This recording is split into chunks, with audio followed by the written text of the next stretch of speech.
experience.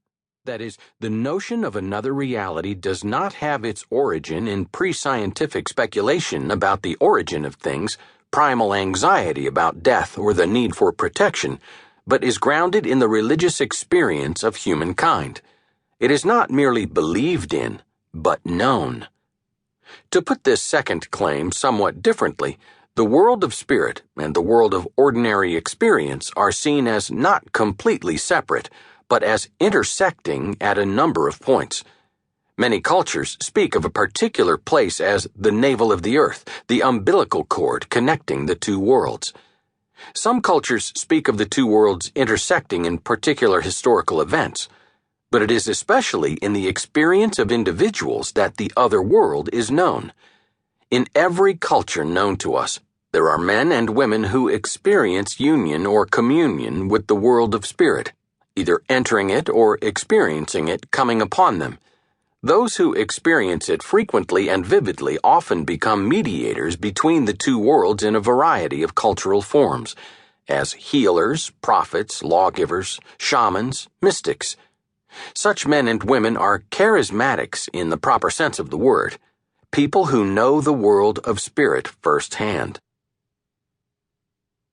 The primordial tradition in the biblical tradition. The cultural tradition in which Jesus lived took for granted the central claims of the primordial tradition. There are minimally two worlds, and the other world can be known.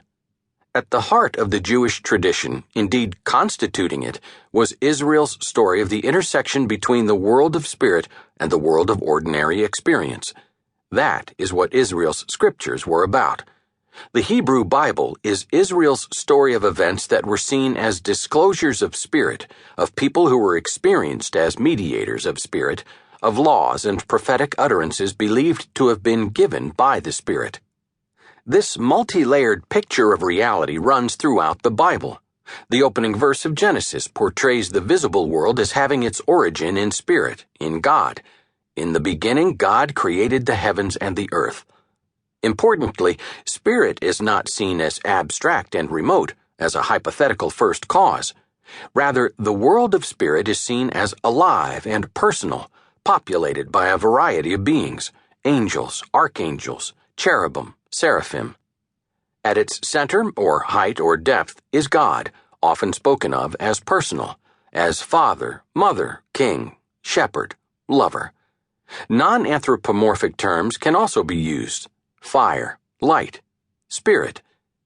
It is difficult to know how literally we should take this language. Language about the other world is necessarily metaphorical and analogical, simply because we must use language drawn from the visible world to try to speak of another world constituted by very different realities and energies.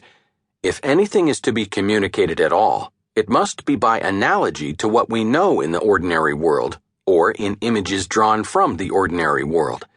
Thus, God is like a father or mother, like a king, like a shepherd, like fire. But God is not literally any of these things. Yet, though the language is metaphorical, the realities are not. Moreover, this other world is not literally somewhere else. It is not the localized heaven of the popular imagination. Though God can be spoken of as being up in heaven, the tradition makes it clear that God and the world of spirit are not literally elsewhere. Rather, according to the tradition, God is everywhere present. To use somewhat technical but useful theological language, for the biblical tradition, God is immanent, everywhere present, omnipresent, even as God is also transcendent, not to be identified with any particular thing, not even with the sum total of things.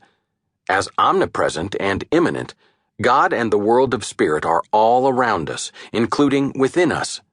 Rather than God being somewhere else, we, and everything that is, are in God. We live in spirit, even though we are typically unaware of this reality. Biblical mediators between the two worlds. Israel affirmed that the world of spirit was known.